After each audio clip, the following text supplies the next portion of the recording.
Good morning, students. We come up with anastomosis around the scapula. It is called scapular anastomosis. So therefore, this is scapular anastomosis. The definition, we go across with the definition of the scapular anastomosis. There is collateral circulation around the scapula in between first part of subclavian artery, branches of first part of subclavian artery and branches of third part of axillary artery. This is the definition. So therefore, collateral circulation, which is formed by anastomosis between branches of first part of subclavian artery and branches of third part of axillary artery, is called scapular anastomosis. This is the definition. Now, the real anastomosis. Here we draw only one diagram. So therefore we come across with this diagram where we show the superior border. This will be the superior border. This will be the medial border. This will be the inferior angle. From the inferior angle, we trace this lateral border. Here we make the glenoid cavity.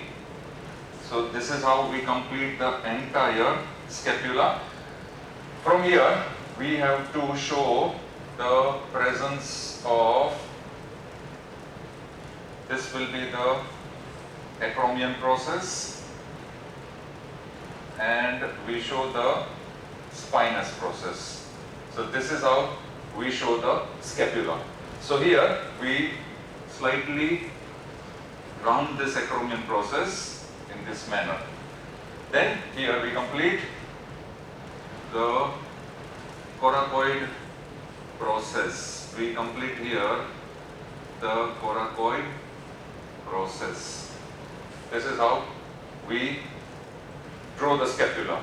So therefore, here acromion process. This will be the coracoid. So slightly this coracoid process will make it slightly shorter. So we can show that this will be it, and coracoid process. So therefore, after drawing this scapula, what we'll do is we have to draw the entire artery. So therefore, in order to draw the artery, we will draw it from superior. I am drawing this from superior. Please take this superior border. See here, I am drawing this artery over here. I hope it is visible at Yes. this margin. So here, this artery which I am drawing is subclavian artery, which will continue, this artery we have to continue around the acromion process of the scapula. Here, it continues like this. So this becomes axillary artery. So over here, at this point, this artery will be third part of axillary artery. And at this point, where I am drawing on this superior border, this will be the first part of subclavian artery. And this artery is continuous because subclavian artery will continue as axillary artery. Very simple. Second, now, therefore, after drawing, let us mark this. This I will mark as first part of subclavian artery. Please mark this as first part of subclavian artery. Here, please mark this as third part of axillary artery. So the outline is finished. Now, anastomosis, scapular anastomosis, anastomosis on the scapula. We divide this anastomosis in two parts. The first part will be the entire anastomosis which is present in the three fossae, of the scapula. And these three fossae of the scapula will be supraspinous fossa, infraspinous fossa, and the fossa which is present ventrally, which is called subscapular fossa. So please note down, here we are going to note the anastomosis which are present in, see here, we are going to note down subscapular fossa, supraspinous fossa, and infraspinous fossa. Please note down. The anastomosis, this is the first one. So the anastomosis which is present between, in the subscapular fossa, in the supraspinous fossa, in the infraspinous fossa. And remember, in all these three fossa, in these three fossae, the anastomosis will be by the three arteries only. And what are those three arteries? That is what we have to draw. So therefore, those three arteries will be, first, if you go on writing down and marking down, it will be very simple. So here, the first artery will be suprascapular artery, which is a branch of thyrocervical trunk of first part of subclavian artery. Second will be deep branch of transverse cervical, deep branch of transverse cervical artery, which is again a branch of both of these arteries. They are branches of thyrocervical trunk of subclavian artery. They will anastomose with the third and the last artery, which is a branch of the third part of axillary artery, and that will be circumflex scapular artery. This circumflex scapular artery will be a branch of the subscapular artery, which is a branch of the third part of axillary artery. So circumflex scapular artery. These are the three arteries which we have to draw. And these three arteries will provide branches in all the three fossae. All the three fossae. That means the subscapular fossa, supraspinous fossa, infraspinous fossa. So therefore here we draw from here. Exactly at this point, first part, we draw one branch. Please name this branch here. I hope this is visible. Okay, so here this is thyrocervical trunk, where my finger is there. Please name this as thyrocervical trunk. From this thyrocervical trunk, where my finger is there, two branches. What are those two branches? Deep branch of transverse cervical and suprascapular. So suprascapular artery we have to draw in this way. This way we have to draw the suprascapular artery.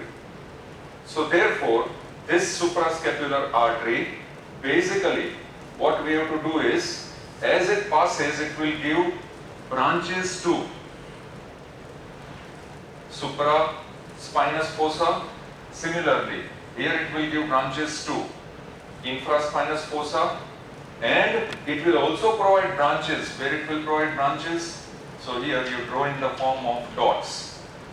And what does this dot suggest? This dot will suggest that this branch is in the ventral side of the scapula, that is in the subscapular fossa. So therefore, branches of suprascapular artery we have shown, and here you can mention this as the suprascapular artery. Second branch of this thyrocervical trunk, you draw it in this way. Here we show this is the deep branch of transverse cervical, in which it will provide branches in supraspinous fossae, then it will provide the branches in infraspinous fossae also. And similarly, it will also provide branches on which surface? Ventral surface, subscapular fossa. So from here you can show it will go posteriorly in the form of dots. You can show. So therefore, these are the three fossa which we show. Dotted formation is the subscapular fossa, which is present ventrally. So therefore, here we have finished this also. So here we will give the name to this artery as deep branch of transverse cervical artery. Now please note down, this deep branch of transverse cervical artery, also suprascapular artery, giving branches to the three fossae, that is subscapular fossa, supraspinous, infraspinous fossa. Both of these arteries are branches of this thyrocervical trunk, which is a branch of first part of the subclavian artery. And now the third one, circumflex scapular artery. Here you draw from the third part of axillary artery, we draw here.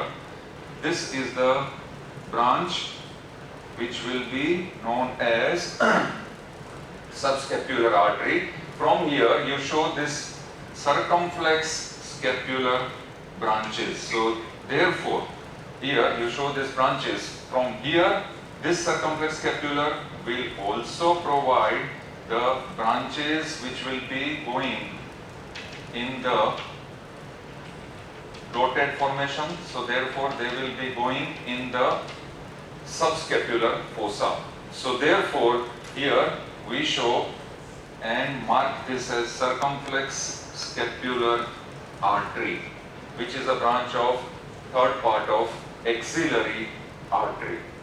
So here we complete the first pattern of anastomosis by these three arteries, and those three arteries are suprascapular artery, deep branch of transverse cervical artery. Both of them are branches of thyrocervical trunk of the first part of the subclavian artery, along with circumflex scapular artery, which is a branch of third part of axillary artery. You want to show these three arteries giving branches to the three fossae. And what are those three fossae? They are on the ventral side, which we have shown in dotted formation, subscapular fossa, on the dorsal side, supraspinous and infraspinous fossa. So here we complete our first pattern of anastomosis.